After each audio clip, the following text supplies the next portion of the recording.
بيكلمني بطريقة بجد مش حلوة خالص، وانا بتكلم معاه بيمشي ويسيبني ويقفل باب اوضته جامد، ومعظم الوقت بيبقى قاعد في اوضته لوحده مش بنشوفه بجد. ده الكلام اللي فيه مرة كانت بتتكلم معايا وقالتهولي عن ابنها.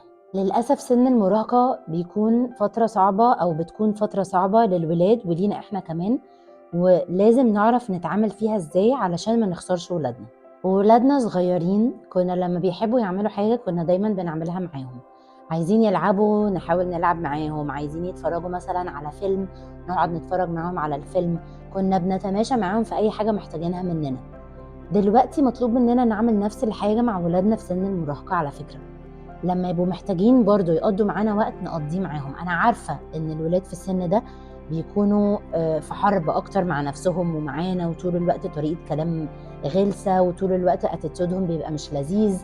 بس نحاول نستحمل ده ونتكلم معاهم بالراحة ونفهم إيه اللي بيحصل. ولو ولادكم بيحاولوا يزقوكوا أكتر أو يحسسوكوا إن هم مش محتاجينكوا، بالعكس، السن ده من أكتر السنين اللي الولاد بيبقوا محتاجين أهلهم، بس يمكن بيكونوا مش عارفين يوصلوا لهم ده.